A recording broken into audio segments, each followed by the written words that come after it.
Olá! Olá! Sejam muito bem-vindos ao nosso Papo em Mente. Eu sou Paula Silvestre. Camila Dantas. E eu sou Eduarda Queiroz. Estamos hoje com um convidado especial, Dayana.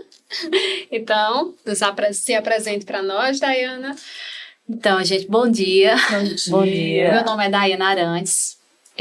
Antes de psicóloga, sou mãe, sou psicóloga perinatal e sou doula também. E decidi entrar para essa área da perinatalidade desde 2019. Nossa, Uau, tem aí um tem tempinho, uma né? caminhada. Sim, uma caminhadazinha ainda bem recente, né? Uma área que ainda está bem em ascensão no Brasil, imagina em Campina. É verdade. Isso. Ainda está bem assim no processo de se expandir, mas as demandas são bem altas. Explica pra gente então o que é essa área que você está atuando, né, da psicologia perinatal. Isso. O que é, como que Então, funciona? a psicologia perinatal, ela tem esse nome, ele é mais recente, né? Ela iniciou com a psicologia obstétrica. Sim. Então, ela tem passado por um processo de nomenclaturas. Chegou no Brasil na década de 70 com Maldonado. E ela trouxe, né, a tese dela, que era a psicologia da gestação, parto e pós-parto. E a partir disso começou discussões em torno dessa saúde mental materna. Ela trouxe essa problemática para a gente. Então, essa nomenclatura ela foi mudando como psicologia da gravidez, psicologia obstétrica, até chegar em psicologia perinatal. Porque a proposta era abarcar o maior público. Então, quando falava psicologia da gravidez, é como que isso atuasse durante a gestação. Certo. Então, perinatal significa peri, em torno, e natal do nascimento. Então, tem por proposta abarcar desde antes, com as tentantes, com planejamento, até gestação, parto e pós-parto. Inclusive também no contexto de adoção e perda fetal e neonatal. Nossa, não imaginava. Achava Não, que era não. só com a gravidez. Olha aí, não, a gente é não tem essa realmente- informação. Isso. Assim, alguns profissionais, eles acabam focando em um nicho mais específico, né? Alguns gostam de trabalhar mais grupos de puérperas, né? Que seriam aquelas mães após o parto. Outros com grupos de gestante. Ou então, no individual mesmo. Existe grupo de pais também, né? A gente tem um professor que ele tá focado no lugar desse pai na perda fetal, né? Que já é uma perda silenciada, e quando verdade. pega esse homem, aí é que ele tem uma invisibilidade ainda maior. Que Muito interessante. legal. Fala mais pra gente, como funciona esse projeto, como é que você atua, qual é o seu trabalho? Então, eu entrei na perinatalidade, bem paradoxal, mas pelo desejo de não ser mãe. Nossa, sério? Sério, né? Eu me vi grávida pela primeira vez ainda na graduação. Eu atuava com crianças, então toda a minha graduação foi em infância. E, inevitavelmente, quando você fala de criança, essa mãe vem. Essa família vem. Então, toda a minha graduação fiquei nesse foco infantil, mas essa mãe sempre ali. E quando eu me vi grávida, eu pude ver um lado da maternidade que ninguém fala. Porque há muito uma construção histórica e social de que a mulher, a realização dessa mulher é a maternidade, que toda mulher nasceu para ser mãe, afinal de contas, teu corpo foi pronto e preparado para esse momento. Tudo lindo. Isso, né? Nascimento é vida, é milagre, é desejo. E aí eu me vi grávida no meio de uma graduação, com inúmeros projetos, inúmeros planos, e eu disse, nossa, eu não queria isso. E agora? E agora, o que fazer? Né? Então, cada vez que eu silenciei por um tempo, quando eu comuniquei a gestação, vinha muito parabéns, que maravilha, e isso me irritava bastante, porque eu disse, gente, ninguém tá vendo, eu não tô feliz, eu não tô bem. Não E planejei, aí, não era isso que eu queria agora. Tem a outra frase que nasce uma mãe, nasce uma culpa, porque eu não podia falar sobre isso. Não tinha um espaço de falar sobre isso. Sobre esse não querer ser mãe, sobre esse medo, que é uma ambivalência muito comum, inclusive nas gestações planejadas. Porque você planeja, você não sabe exatamente quando ela vem. Quando ela chega, fala, nossa, e agora? Tô grávida. Sou mãe. Mas entre estar grávida, né, e se sentir grávida, há um espaço. Não é porque ali já testei positivo, já posso iniciar meu pré-natal, meu acompanhamento, mas nada está acontecendo ainda. O corpo ainda está naquele processo que não é visível. Então, a gente parte ou para aquelas mães, né, que tem muitos sintomas, né, muita sonolência, muitos enjoos. Então, ela liga tanto a uma doença do que, de fato, a uma gestação. Ou aquelas que não sentem nada e faz, eu não estou conseguindo concretizar isso. Então, eu não me sinto grávida ainda. Eu preciso de um tempo para assimilar, para construir esse processo. E aí foi uma obstetra, né, que parou e me perguntou como é que você tá com essa gravidez. Na minha primeira consulta foi quando eu me permiti chorar, me permiti falar que eu não estava feliz, que eu estava com medo, que eu não sabia se eu ia conseguir tudo aquilo. Meu corpo somatizava muito, né, tive várias intercorrências por esse não ter espaço de fala. E eu pensei, eu disse, nossa, tenho que dar esse espaço para essas mulheres. Que interessante. Que delícia. E eu achava o máximo, né? Eu disse, vou trazer algo inovador, só que isso já vinha. Mas nas academias ainda não se falava sobre saúde mental materna, não se falava sobre psicologia obstétrica. verdade, ou Não se fala, né? isso. Não se fala. Na psicologia hospitalar, não tem uma abordagem específica sobre isso. Isso. Não tem. Até mesmo se você fizer uma visita de campo à própria maternidade, né? Você chega lá e vê muito o passinho que seria correto, né? De, cheguei grávida, tive meu bebê, um ou 2 dias, recebo alta, volto para casa. E não é bem assim. É porque no cotidiano da maternidade a gente lida com internações de gestantes de alto risco, internações que podem ser longas, a gente lida com UTI materna, a gente lida com UTI neo, que rompe com esse imaginário, não só da própria maternidade, mas do bebê também. Aquele bebê que chegou antes do tempo, aquele bebê que veio com uma malformação, aquele bebê que é incompatível com a vida. Então, a gente lida com um cotidiano de interrupções gestacionais muito maior do que... Não é nem eu desejava, né? Eu não usaria nem essa palavra. Mas é até do que esperava mesmo, né? Teve dias de eu atender 6 abortos em um dia. Nossa. E assim, abortos espontâneos. Então, a gente não está preparado para isso, né? O início da vida e o fim no mesmo momento. Então, isso acontece, né? De você estar com mães ali em todo um contexto social, mães em sua 6ª gestação, mães em sua 3ª perda consecutiva. E tudo isso é passado despercebido, porque sempre aconteceu, sempre esteve aí, as mulheres sempre deram conta. Deram conta, né? Você falou algo que me chamou a atenção sobre as tentantes, né? Esse trabalho também ser com elas. Sim. Como é que funciona? É lá onde você trabalha, existe esse acesso a essas mulheres? Lá ainda não, né? Mas a gente tem, no caso, profissionais que se dispuseram a dar uma atenção maior. Né? Porque cada público ele vai ter a sua demanda específica. Então, é quando a gente pega, assim, a psicologia, eu até brinco, né? Quando eu chego um estudante e falo, mas qual é a sua abordagem? Eu disse, gente, é tão difícil, né? Você limitar um sujeito a uma abordagem. Isso mesmo. Ele é tão complexo para você achar que uma única abordagem vai dar conta dele. Exatamente. Então, você pega aquela mulher que está numa tentativa de ser mãe, já muda esse papel social dela, que já vem uma outra demanda social. Então, quando eu olho só aquela mulher no contexto da maternidade, é muito.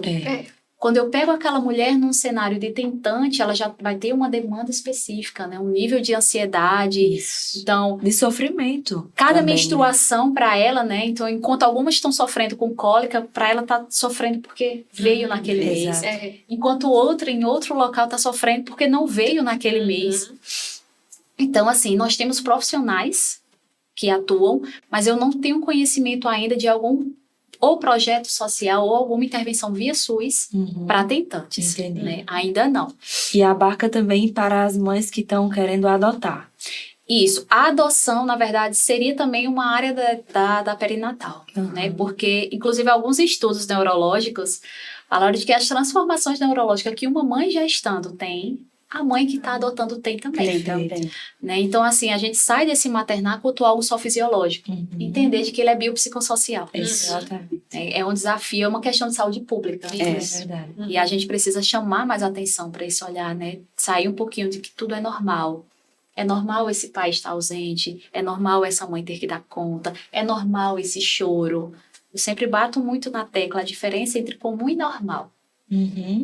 Algo que é comum nem sempre é normal. Isso. Quando a gente normaliza algo, a gente não dá atenção de cuidado. É verdade. E é importante ter esse cuidado, esse olhar diferenciado.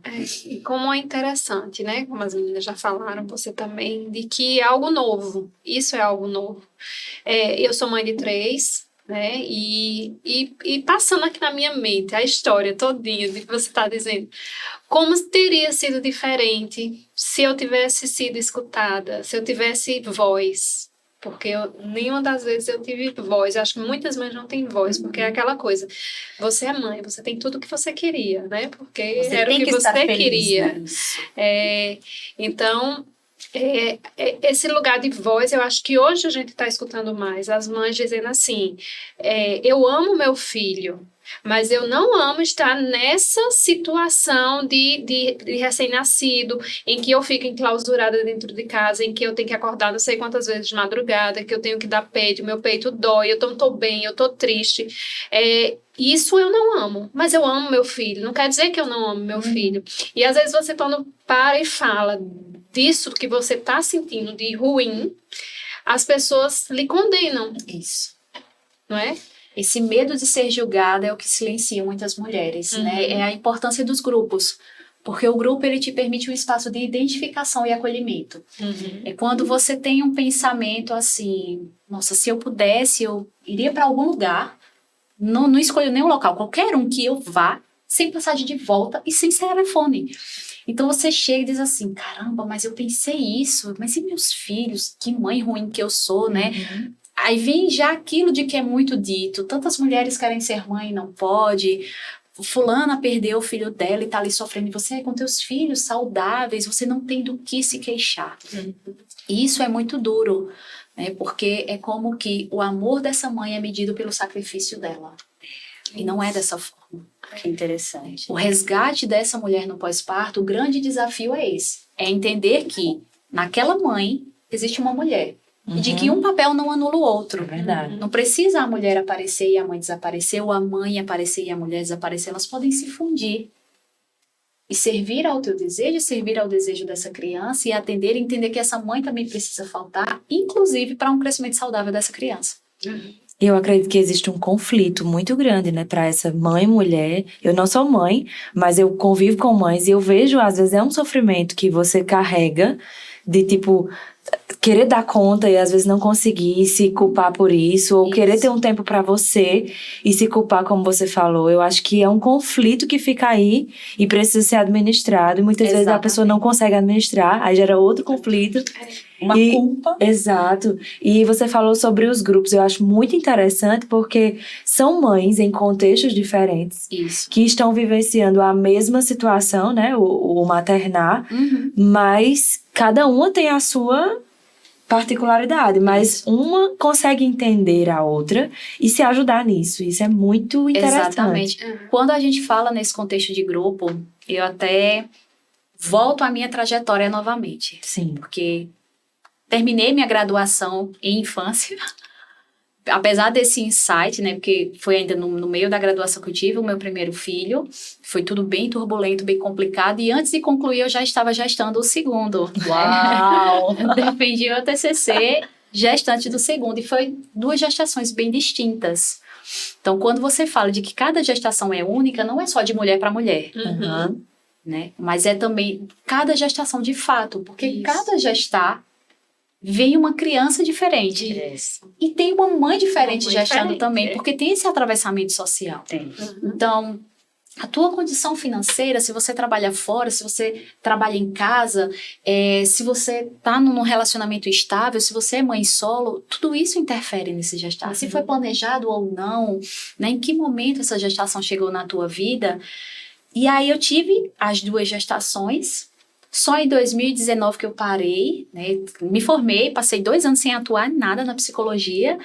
Em 2019 eu disse, não, vou para a clínica, vou começar. E eu quero atuar com algo que eu gosto. Então eu gostava muito da dança e queria muito esse espaço para a maternidade. Então eu já tinha visto alguns estudos que falavam sobre o benefício da dança para depressão, para ansiedade. Eu fiz certo, mas eu queria um retorno. A gente propicia a atividade, é benéfico para aquele sujeito, mas e ele falar sobre isso? Então, vamos lá. Então, eu decidi fazer o dança materna para gestantes. Que legal. Fui para São Paulo, fiz o curso, voltei num grupo, né, que é o Grupo Germinar.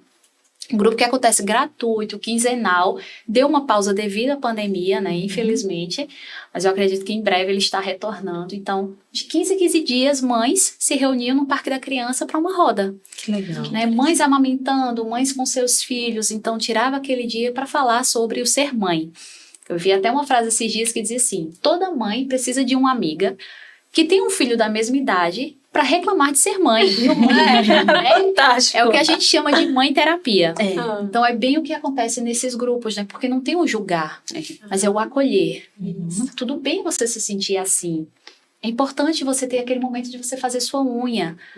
Mas quando você chega, poxa, teu bebê ficou com quem?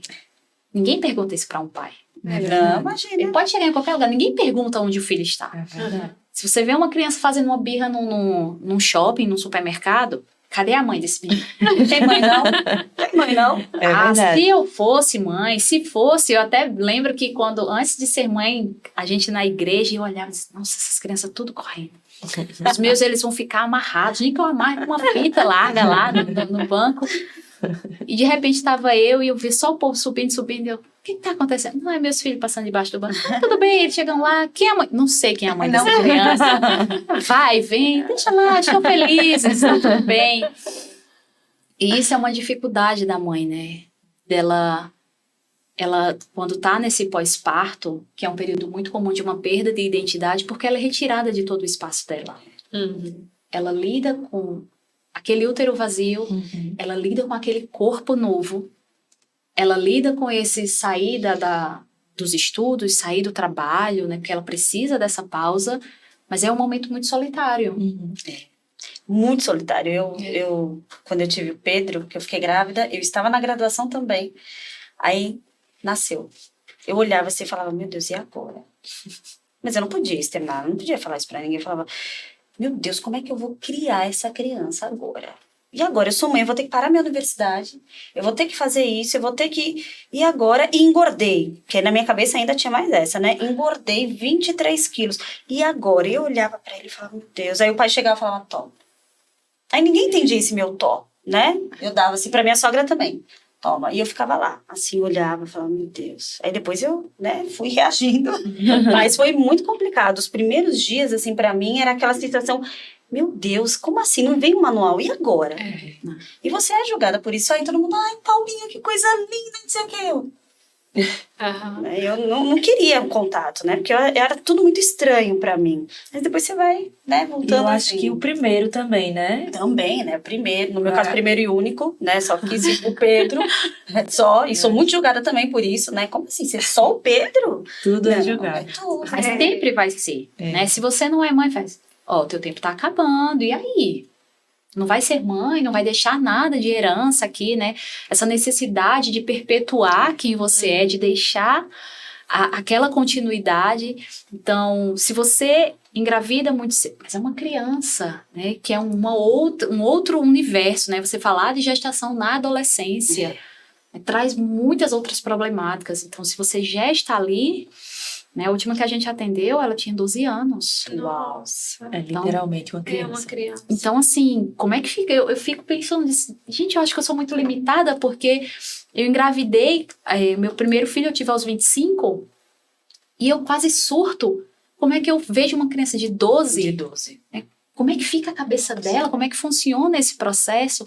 Como é que as pessoas minimizam isso como uma gravidez? Gravidez não é doença.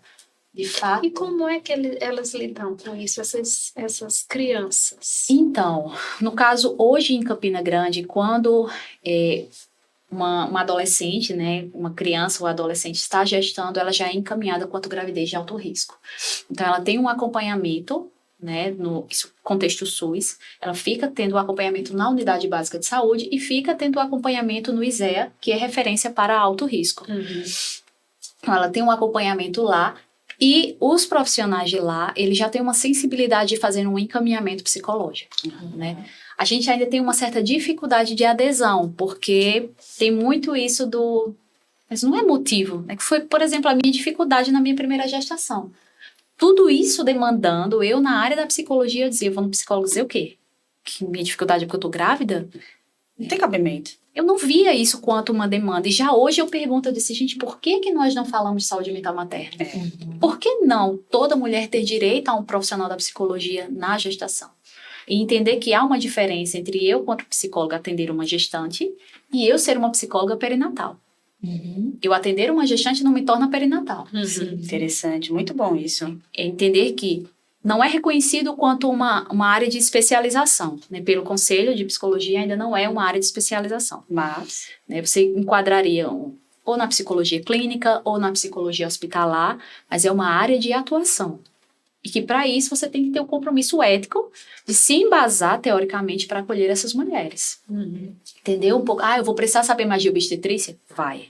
Você vai ter que entender um pouquinho de fase de trabalho de parto, né, do desenvolvimento psicológico a cada trimestre gestacional, de saber um pouquinho de evidências. Eu estava até antes de entrar, eu disse, deixa eu resgatar um pouquinho os dados, né, porque vão sempre mudando. Então, inicialmente, 1 a cada 4 mulheres tinha depressão pós-parto. É pensar que aqui de dentro uma teria. Seria a depressão pós-parto mesmo ou o baby blue? O baby blues chega de 50% a 85% das mulheres, né? Até porque o baby blues ele não é visto ainda quanto um transtorno. Isso. Alguns, ainda é um debate também, né? Alguns profissionais, eles defendem quanto uma função psicológica, né? Então, ele não é visto quanto um transtorno, mas sim quanto uma função. Inclusive, alguns defendem quanto uma função necessária, que seria de você se desligar de todo esse mundo e conseguir focar um pouquinho nesse bebê. Até porque, neurologicamente, você está um pouquinho mais lenta, né? O teu hipocampo ele ativa e você volta um pouquinho ao teu primitivo. Isso acontece no fim da gestação e nos 3 primeiros meses pós-parto. Então, assim, é realmente para que a mulher possa viver aquele momento de que as doulas chamam muito de lua de leite. Assim como na lua de mel, né? O casal, ele vai para um lugar mais privativo para se conhecer, para ter aquele momento de intimidade, de início, né? De carreira, na gestação também. A lua de leite, um momento de conexão dessa mulher com esse bebê, com esse marido, a tríade, né? Desse marido com essa criança também, de como é que eles funcionam, é tudo muito novo, tudo chegou. Eu nunca tinha ouvido esse termo. Também, eu tô encantada, gente. Quanta informação que nós não temos acesso. Isso. E de fato é um conhecer, né? Porque você tá se apresentando ali àquela pessoa, por mais que ela estivesse dentro de você, não se conhecia. É quando você pensa num namoro à distância, né? É que você conhece um pouco, mas é diferente quando vê cara a cara. Quando chega, fala, e agora? Na foto era diferente, eu te imaginei mais alto, né? Então, com o bebê também é assim. Porque já vem aquela construção do bebê imaginário. Então, durante a gestação, diz, mas eu não crio expectativas. Cria. Todo mundo queria, né? Toda espera cria, né? E a do bebê imaginário é uma função estritamente feminina. E aí a gente já destaca a importância desse pai entrar ainda no pré-natal. Porque para muitos homens é de tipo, a ficha cai quando o bebê tá ali. E vem, nossa, sou pai, e agora? Né? O que eu faço? Então, quando eu atendo os pais, é muito engraçado porque eles fazem assim, agora eu não posso mais morrer, eu não posso mais perder meu emprego, porque eu tenho uma criança aqui para manter. Então, ainda é muito forte a divisão de a mãe é o cuidado, o pai é a provisão. Então, quando a gente fala de uma mulher moderna que também está inserida no mercado de trabalho, você não pode pensar que ela está estrita ao cuidado. É verdade. Porque você cobra que uma mulher trabalhe como que não tivesse filhos. Que tenha filhos como que não trabalhasse. E muitas vezes ela é a provisão também, né? Exatamente. E às vezes é só ela, essa provisão. Então, isso é muito pesado. O retorno ao trabalho é muito pesado. Então, algumas empresas, elas fazem, né, que seria interessante se fosse geral, mas faz um trabalho diferenciado de acolhimento com essas mães nesse retorno. Né? A lei garante, né, a hora da amamentação, de ou elas chegarem 1 hora mais tarde, ou sair 1 hora mais cedo, para esse espaço da amamentação. Mas tem um processo psicológico acontecendo também. É a primeira separação. E aí, vou deixar essa criança em casa. Às vezes eu não tenho uma rede de apoio, às vezes as crianças ficam numa creche. Então, como é que é para essa mulher se desvincular dessa criança e ir para ali? Diante de tantos medos, né? A gente está no mês também de conscientização ao abuso infantil. Então, a cabeça da mãe fica, nossa, Será que eu confio? Será que pode? As maiores causas é dentro de casa, é um tio, é um primo, é um irmão, e com quem eu deixo? Como é que eu fico tranquila nisso? Exato. Que angústia, né? Demais. E tudo novo, né? Exatamente. Um turbilhão de pensamentos ali, sem saber administrar, às vezes, as próprias mudanças em si e ainda se preocupar com aquele ser ali totalmente dependente. Isso.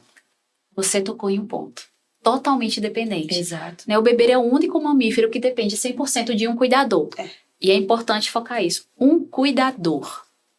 Não é a mãe. É que Ele precisa de um adulto que cuide dele. E a gente sabe que, infelizmente, em alguns partos, a mãe vem a óbito. Sim. Né? E aí, alguém assume o papel de cuidador, não o de mãe. E às vezes o de mãe. Mas aquela mãe que gerou, não. Né? Exatamente. Então, é alguém cuidar mesmo. E quando a gente tem essa percepção de que precisa de um cuidador, você cuida também dessa mãe. é verdade. Tem um espaço para essa mulher. Entender que se eu amamentei... Eu lembro que eu atendi um casal e o pai dizia assim, eu não entendo, como é que eu ajudo ela na amamentação? Porque eu não tenho seios. É tipo, só ela pode fazer. Então, como é que a gente trabalha, né, esse pai chegando nesse momento? Entendeu? Olha, alguém pode botar para arrotar, não precisa ser a mãe. Alguém pode acalentar. Uma garrafa de água para essa mãe, porque a amamentar dá muita sede, né? Chegar com uma garrafa de água, uma fruta cortadinha ali. A própria presença desse pai quanto apoio, né? Teve até um vídeo que viralizou uma época dessa, onde o pai acordou, viu que a mãe estava ali amamentando e ele levantou, cobriu ela, ficou de costas para ele, ficou como apoio, né? Para que ela pudesse se escorar.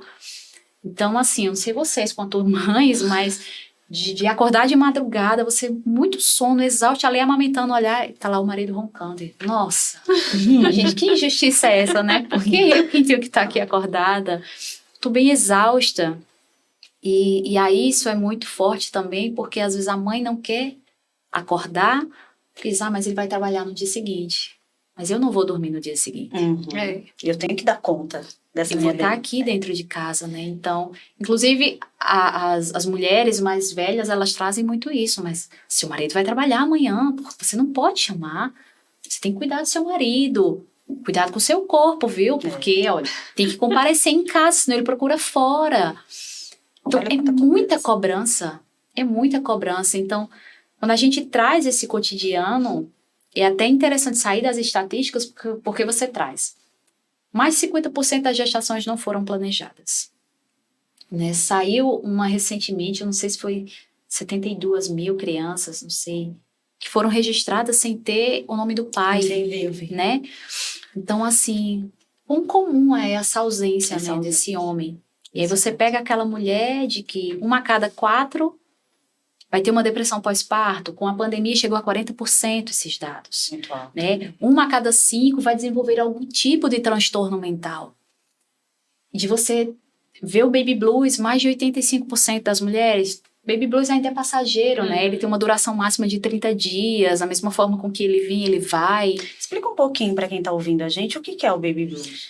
Então, o baby blues ele é visto quanto uma função psicológica, né? Tem o seu pico geralmente no 5º dia após o parto. Geralmente, os transtornos de sofrimento psíquico, o ápice é no 5º dia. Acontece especialmente quando retorna para casa, né? De tipo, quando lida com pronto, agora começou. Porque na internação ainda está naquele manejo de amamentar, e chega a visita, e chega o médico, e o exame. Então, não caiu muito bem essa ficha. Então, o baby blues, ele surge, ele traz sinais quanto choro, né, uma falta de apetite vez por outra, um pouco de descuido consigo, com o bebê. É muito semelhante à depressão pós-parto, que agora também está sendo chamada de depressão perinatal, né, foi revisto o termo, porque quando a gente fala de depressão pós-parto, foca muito naquele imediato de pós-parto, e na verdade a depressão pós-parto ela pode chegar até 1 ano após o nascimento, né, ela aparecer e você não associa ao parto. Ela pode começar antes? Pode, ainda durante a gestação. Então, por isso que veio o perinatal, porque ela pode aparecer durante a gestação, imediatamente após o parto, ou até 1 ano após o parto. Então, abrange uma maior tempo. Enquanto a depressão pós-parto focava só no pós-parto, não dava essa atenção durante a gestação, e após uns 30 dias não associava mais a esse parto. Então, ela é muito semelhante, o baby blues com a depressão. A diferença é que a intensidade dos sintomas, né, geralmente está ligado muito a uma exaustão também. Não vai ter uma causa específica, mas geralmente é mais ao cotidiano. E a depressão, ela é ligada a um fator anterior, né? Às vezes histórico de violência, de abandono, separação dos pais ainda na infância, abandono materno, alguma situação traumática, né? Seja um assalto, um acidente, o próprio parto. Então, a depressão, ela tem uma causa específica, né? Algo que desencadeou. Eu até brinco muito com as minhas gestantes. Eu digo, gente, ó, você está gestante é uma abertura de portais. É aquela faxina, sabe aquela poeirinha que você jogou para debaixo do tapete? Ela vem à tona agora. Então, o período de gestação, ele é um período de muita vulnerabilidade psíquica. Os hormônios à flor da pele, né? Isso. E a gente Os reduz sentidos muito também. aos hormônios. Isso talvez tenha sido uma falha quanto equipe, né? Ah, mas é hormonal, faz Sim. parte, né? Você tá recebendo bombas e bombas de hormônio. Então, oscila mesmo, gestante chora. Mas Ignorar, né? Quando a gente vai, né, pra clínica mesmo, tem muitas mulheres que estão ali com o seu bebê arco-íris, né, e não vive aquele gestar porque eu perdi o anterior. Sim. Então, eu não vou me apegar, porque vai que eu perco isso também. Que interessante. Agora, Cada será uma que tem eu uma não história. viver não vai doer se eu perder? Então, por que não viver enquanto eu ainda tenho? Entendi. Por que esse luto antecipado? Que, na verdade, não é nem garantia, né, de fato. Talvez aquele bebê venha. E se ele vier, é o seu arco-íris. Então, vamos viver intensamente esse momento. Então, voltando um pouquinho ao baby blues, ele aparece repentinamente, mas da mesma forma com que ele aparece, ele sai. Né? Esse descuido da mãe, ele acontece por um tempo, mas de repente ela toma um banho, ela se cuida, volta, ela às vezes deixa o bebê um tempo, mas ela tem esse acesso novamente. A depressão, não. A depressão interfere no seu sono, interfere na sua alimentação, interfere no seu autocuidado. Por vezes vem agressividade, ideações suicidas, o próprio infanticídio também, né? Infelizmente, o suicídio materno ainda é uma das principais causas, principalmente no primeiro ano do bebê. Principais causas, Isso. Daiana. 1 a cada 100 mil. Então, assim, é muito pesado isso. E se Muito você pesado. observar, né, quando a gente pensa no suicídio materno, muitas dessas mães, o que impede é os filhos. Então, quando ela está no seu limite, ela vai junto com eles. Então, é muito comum mães pularem de prédio com os filhos. Ah, pulei na frente de um ônibus, mas meu filho vai junto, porque com quem eu vou deixar? Nossa. Então, que ela sofrimento. pensa nessa criança. E aí, acontece muito a punição, né? Ah, isso não é uma mãe, é uma cobra, né? E não sei o quê. Então, não é você defender o infanticídio, de Não, forma não é isso. alguma. Mas de você, talvez, desviar o olhar para a raiz do problema. Isso. O que faz essa mãe realizar isso? Multifatorial, mas em muitos dos casos é um sofrimento psicológico, é um sofrimento emocional que não tem atenção devida, porque você é mãe. Uau. Você tem que dar conta. E como é na prática esse projeto? Então, assim, na prática hoje a gente tem algumas ações, né? Eu tô bem dividida, porque eu atuo com mães na clínica. Então, Sim, você trabalha na clínica também. na clínica, então eu decidi realmente, o meu nicho ele é perinatal, então eu atuo com gestantes, com puérperas, com perdas fetais e neonatais.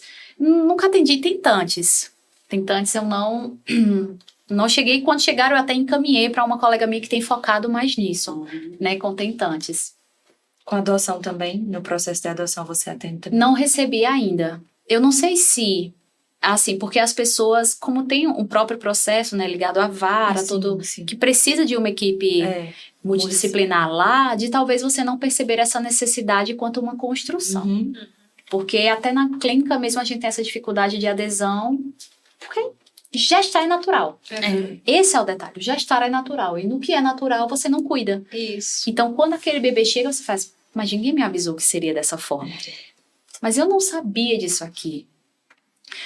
E aí, então, na clínica eu atuo ou em grupos, ou casais, ou individuais, com o pré-natal psicológico, né, que aí eu já desenvolvi um método meu mesmo, como eu vim falando com vocês antes. O pré-natal psicológico, ele tem visto quanto uma técnica profilática de depressão pós-parto, né? Então, ele usa de medidas psicoeducativas também. Então, a gente fala de parto, a gente fala de como lidar com essa dor do parto, do que é a depressão pós-parto, o que é o puerpério, né? Que nome ridículo é esse? O que isso traz? Que é isso, né?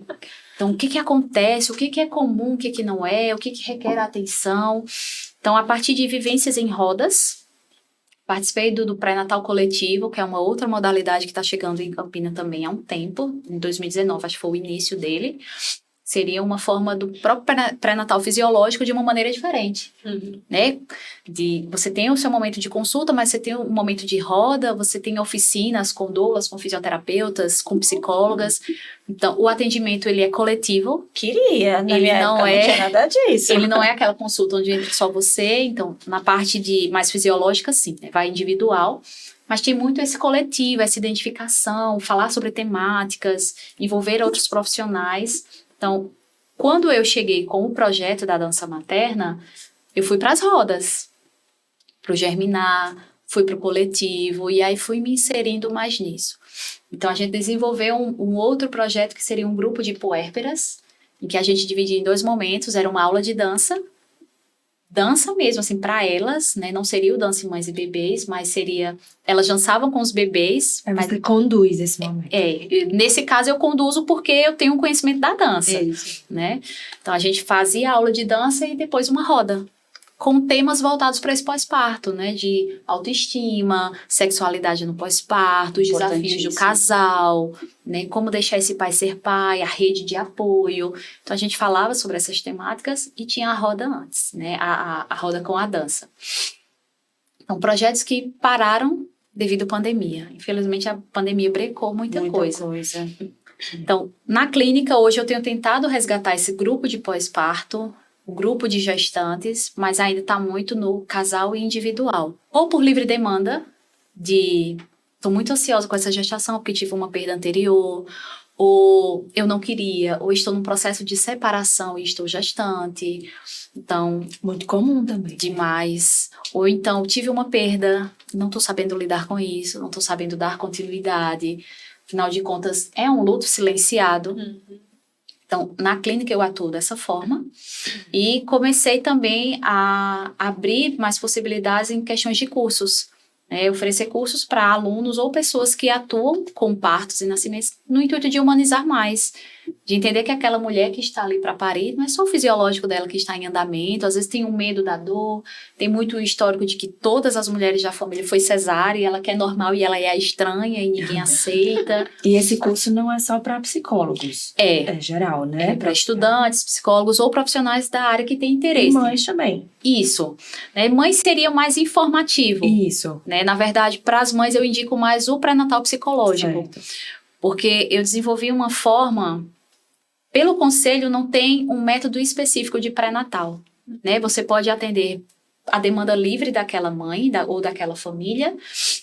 E você pode seguir alguns métodos, Tem o método Arraes, por exemplo, que foi a Alessandra Arraes. Em 2007, ela começou a pesquisa, ela desenvolveu esse método. E o pré-natal psicológico ficou muito conhecido através das pesquisas dela. Tem muitas pesquisas que trazem o embasamento científico do pré-natal psicológico. Eu, diante das escutas que eu fiz e das rodas que eu participei, eu decidi fechar em um número de encontros. Então, a gente coloca, 10 encontros com aquele casal, onde cada encontro a gente trabalha, por exemplo, quais são as expectativas, os medos e ansiedades desse gestar? Qual é a história dessa família? Foi planejada, não foi? É primeiro, segundo filho? Teve perda anterior? Como é que esse pai está se sentindo? Como é que está o relacionamento de vocês? Então, a gente fala sobre a amamentação, que é colocada quanto muito instintivo e não é só instinto. A gente fala sobre o parto, sobre dores, posições, plano de parto, violência obstétrica. Que legal. A gente fala sobre isso também. A gente fala sobre a presença desse pai, sobre o irmão, Tem muito esse detalhe. Então, é um negócio que ele tá pronto, porém ele é adaptado ou para o grupo ou para a família, porque cada um vai ter a sua individualidade. E os grupos, eles têm também prazo? São 10 encontros? São 10 encontros também, então Começam cada encontro a gente trabalha uma temática. Eles começam com as mulheres ainda gestantes? Isso. E no caso do pré-natal psicológico, sim. Certo. E para auxiliar nesse processo, eu desenvolvi um livro com atividades lúdicas. para auxiliar tanto na elaboração desse gestar, quanto para permitir um espaço de fala assim mais facilitado, né? Auxiliar nesse processo de fala. Então, além deles construírem algo de memória dessa gestação, porque eles vão estar fazendo registros, né? A gente faz através de escritas, de músicas, de poemas, de fotos. Então, a gente trabalha muito com quiz, com rodas, com dança. Então, é sempre assim muito dinâmico. E a gente vai trazendo todo esse histórico, né? Todo esse processo da gestação. E esse mesmo método eu peguei agora e inseri ele no ISEA juntamente com a equipe de lá. Só que aí a gente já adaptou. Enquanto na clínica eu consigo fazer 10 encontros, no ISEA não tem mesmo essa facilidade devido... É muita gente que vem de fora, né? Tem um público maior. Então, lá a gente reduziu a 5 e deixamos os temas mais impactantes, né? Então, Toda gestante tem acesso a isso no ISEA? toda gestante no alto risco tem. No alto risco. No alto risco. Porque a partir do momento que você é atendida no ISEA, você é classificada quanto alto risco. Ou por hipertensão, ou por diabetes, isso. Ou pela idade, né? Acima de 35 anos e adolescência, também entra quanto alto risco. Se você tiver alguma intercorrência na gestação, perdas consecutivas, também classificadas quanto alto risco. Então, toda gestante atendida lá, que hoje vai para mais de 2.000 gestantes, elas têm esse acesso. Só pra quem não Infelizmente, sabe- todas não querem. Só para quem não sabe o que é o ISEA, né? A maternidade daqui da nossa cidade, a Isso. maternidade municipal. Exatamente. Referência em alto risco e em outras situações, né, como no caso de violência e aborto legal também. Isso Aborto legal também. acontece lá também.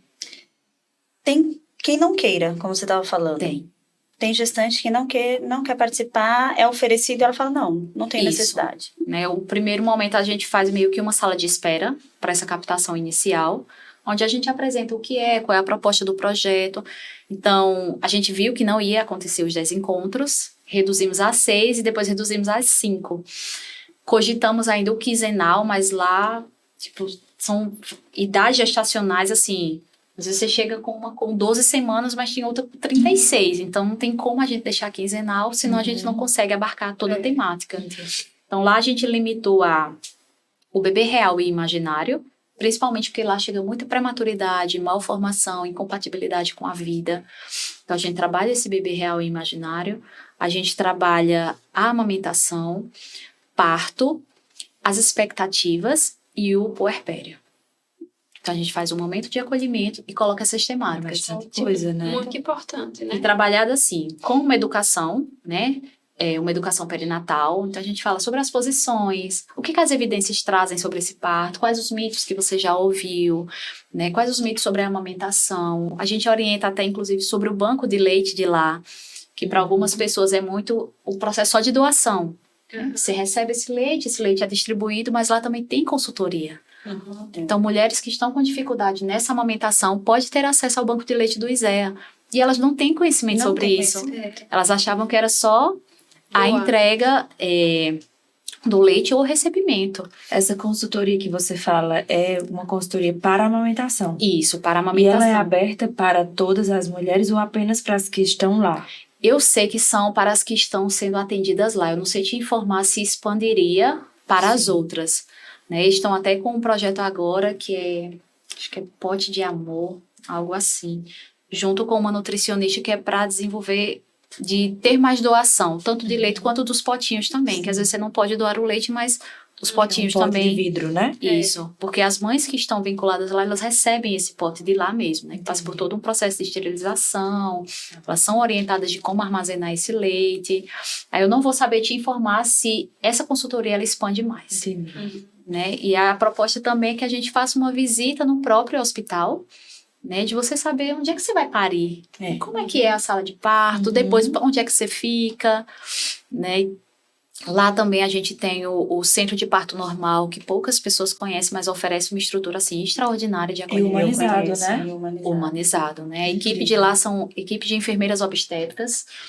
Então, tem os pré-requisitos. No caso, as mulheres que eu acompanho, elas não podem ir para lá porque já são classificadas quanto alto risco. Então, elas precisam de uma assistência, né, médica assim, presente. E lá no centro de parto não tem. Né? Não tem o médico na equipe.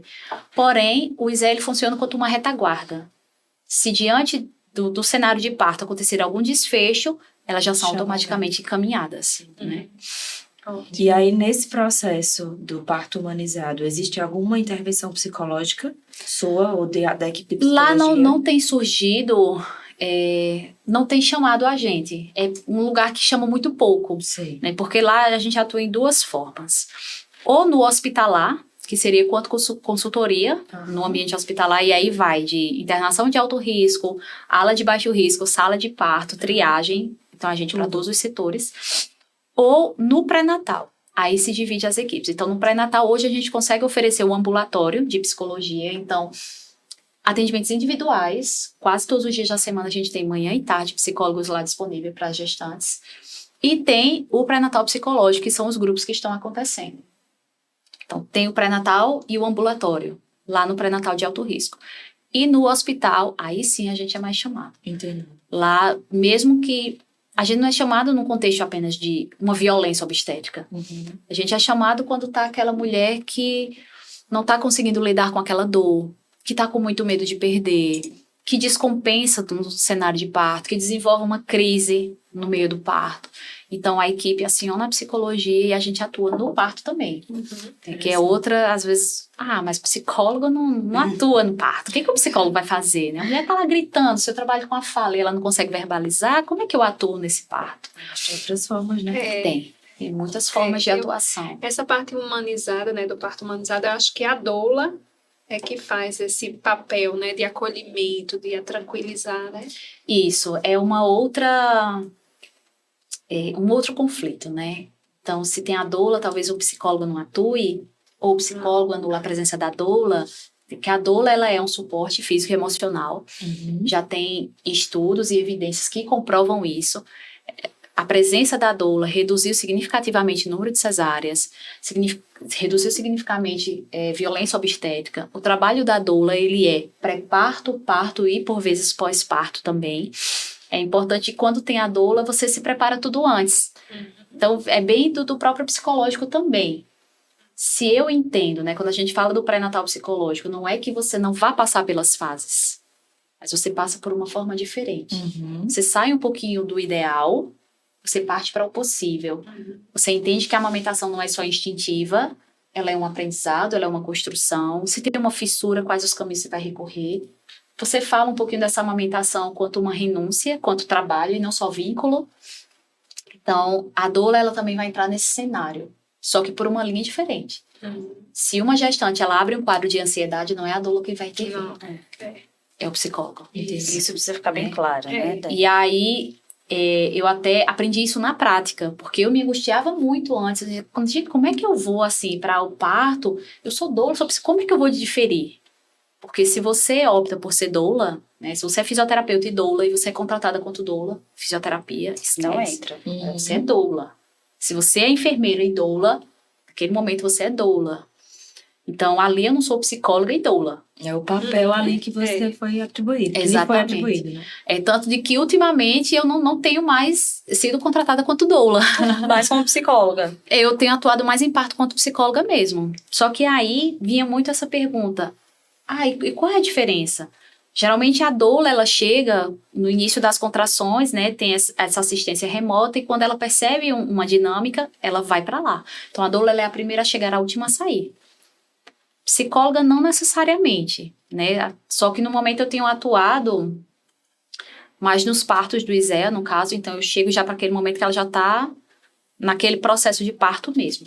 Então, a gente chega, faz uma intervenção e se retira.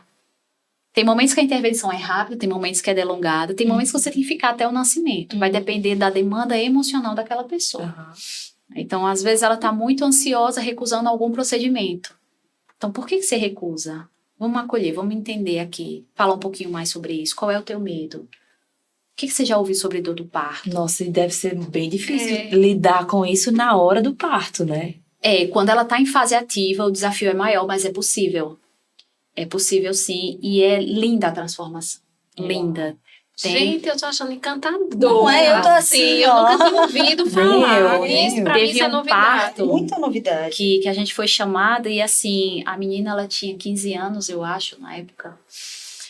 maior do que eu, e eu, nossa, 15 anos só. E ela era do interior, então, assim, ela não tinha se informado sobre nada. Tipo, chegou um dia, vai sair. Como eu não sei? Vai sair. E ela estava muito descompensada, né? E ela dizia, olha, eu quero uma cesárea, eu estou cansada, eu não vou conseguir botar esse bebê para fora, eu não tenho mais força para fazer. Então, a gente chega naquele momento, quando olha o acompanhante também bem desestabilizado, porque ele fica naquele lugar de impotência. Fica uma família em casa mandando mensagens, ligando, grupos e manda áudios. E esses áudios são ouvidos na frente da gestante. Então, o cenário você chega assim, bem pesado. Então, vamos lá. O que a gente pode fazer aqui? Vamos cuidar desse acompanhante primeiro. Porque ele pode ser uma ferramenta para você. Qual é a demanda desse acompanhante? Você está bem para estar aqui? Às vezes é necessário mudar. Às vezes um acolhimento resolve com esse acompanhante. Então, celulares, vamos desligar um pouquinho? Bota silencioso. Não, tem muita cobrança sobre você, né? Estão te pedindo muita coisa. Então, vamos sair um pouquinho. Então, quando o acompanhante está ali, sua presença é importante. A senhora não foi escolhida aleatório. O segurar a mão, o olhar para ela, dizer que você consegue. Mais um pouquinho, eu tô junto com você. Isso faz diferença. E tem que ser muito intencional e rápido, porque aquele tempo pode ser curto, pode ser longo, você nunca vai saber. Exatamente. E aí a gente fez aquele acolhimento com o acompanhante, a acompanhante estabilizou. Vamos para a menina. Quais são teus medos? Então, vem contração? Ela não vai te responder contração. Eu consigo fazer o uso da massagem. Psicólogo pode fazer massagem? Olha a polêmica. Eu vou sempre lançando as polêmicas lá. Então, se você tem um conhecimento técnico para isso, é uma ferramenta para você. Por que não utilizar? Se a mulher está com dor e eu consigo fazer um alívio para essa dor, para que ela me escute, por que eu não utilizar? Sim. Né? Se eu tenho um fisioterapeuta presente, eu aproveito o fisioterapeuta, né? Me auxilia aqui, tu faz analgesia enquanto eu atendo. Mas se eu não tenho... Vamos com o que tem. Vamos com o que tem. Mas eu não tenho conhecimento nenhum. Então, não espera intervalo. Não... Né? É a mesma coisa você querer usar um teste se você não vai saber usar aquele teste. Você querer atender criança se você não tem um conhecimento sobre desenvolvimento infantil. Pode ser pior, né? Então, o que você tem enquanto ferramenta profissional para aquilo? Perfeito. Por isso que, mesmo que não seja uma especialidade, você tem que ter o conhecimento para isso. Então, conseguir intervir, né, através de analgesia, vi os medos, as inseguranças que ela tinha, e de repente, aquela menina, ela tomou conta, assim, do corpo dela, de que ela mudava de posições conforme era favorável, então ela fazia movimentação pélvica conforme ela sentia, e ela chegou e disse, olha, eu vou te auxiliar no momento da dor, né? Parto é solitário. Tem coisas que só você vai conseguir fazer, mas eu tô aqui contigo. Então, tem uma outra técnica, que é a técnica de repouso, que ele é um tecido mexicano muito utilizado tanto como adorno, mas também quanto pré-parto, parto e pós-parto nas mulheres mexicanas, de analgesia, de relaxamento, e ele pode ser quanto um suporte. Né? Nas fases de trabalho de parto, tem uma que já é perto no expulsivo, no caso, que é o que a gente chama de puxo, que no vulgo é vontade de fazer força. Então, você não precisa pedir para que nenhuma mulher faça, isso vem naturalmente dela. Então, quando ela quer, ela, por vezes, precisa de um suporte, algo para ela puxar, para lhe dar um apoio de força. E eu estava observando, enquanto eu fazia isso, de que quando ela percebe essa identificação no profissional, é como que ela diz assim, eu não estou sozinha. Ele está ali fazendo força comigo, mas a gente não está fazendo nada, só segurando. Ela quem está. Mas essa troca do olhar, essa conexão, porque no cenário de parto, quando ela fala, eu sofri por tantas horas, associa-se muito à dor. Mas o sofrimento é o desamparo, é o medo, é o achar que eu não vou dar conta. E aparece alguém que me estende a mão. Que diz, olha, você dá conta. Então, ela fazia assim, vamos, bichinha, é agora. Vem outra. E a gente lá com ela, eu dizia, nossa, ela é muito grande, eu não tô conseguindo segurar, gente, ela é muito forte. E quando a mãe se aproximava, ela, mãe, não toque em mim, não. Não toque em mim, não. Então, a gente trabalha isso com o acompanhante também, que por vezes aquela mulher não querer ser tocada naquele momento que acontece, inclusive com as doulas, né, de ter mulheres que não quer mais a massagem, que não quer, só ali, só fica aqui perto, só olha pra mim, mas não toca. Não é que ela deixou de te amar, não é que ela tá com raiva de você, ou que ela não confia. Mas é a forma dela passar por essa travessia. Sim. Porque parto é travessia. E cada pessoa tem a sua forma, né? Cada pessoa tem. E assim, ela pariu lindamente, né? Ela segurou aquela bebê e foi um momento lindo, sabe? Então, assim, Fantástico. Ai, a é gente um poderia aprendizado. ficar horas aqui, horas e horas.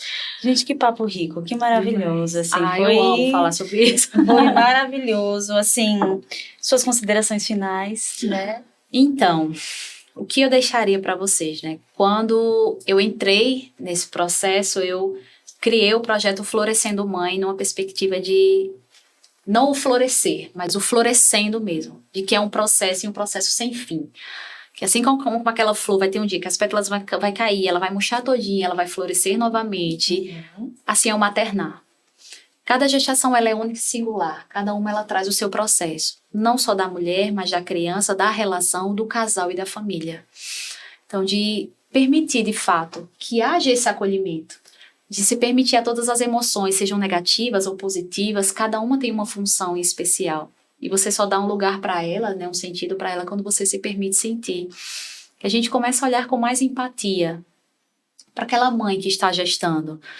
O que ela precisa? Para aquela família, para aquele pai. E diante do não saber o que fazer, silencia, né? Busca um auxílio. Hoje a psicologia perinatal ela ainda está em ascensão. Eu acho que se nós tivermos 5 psicólogas em Campina atuando com perinatalidade, nós temos muitas. Né? Infelizmente. As academias, eu fico muito feliz cada vez que surge uma que convida para uma roda, para uma aula, para uma palestra, para alguma coisa. Porque está levando acesso a essa possibilidade. Então, que a gente possa sair dessa questão de que gestar realmente não é doença, mas necessita de um cuidado especial. Inclusive emocional e psicológico também. Fantástico, muito bom. Sua rede social? Florescendo Mãe. Florescendo Mãe. Florescendo Mãe. Isso aí, muito obrigada, foi um prazer. Depois a gente vai deixar também na descrição do vídeo o contato dela, o livro. Qual é o nome do seu livro? Sim, o livro também é Florescendo Mãe. Pronto. Pegou esse gestar realmente conforme o processo e agora a gente está iniciando o frutificando, né? Que é o pós-parto, mas ainda está saindo do forninho ainda. E depois ela volta para falar pra gente. Com certeza, será um prazer. Esse foi o Papo em Mente de hoje, delicioso. Muito bom. Não é? E nos sigam nas redes sociais, @Papo em Mente no Instagram, no YouTube e no Spotify. E é isso, a gente é diferente, Mas o papo é em mente. Tchau, tchau. Tchau, tchau.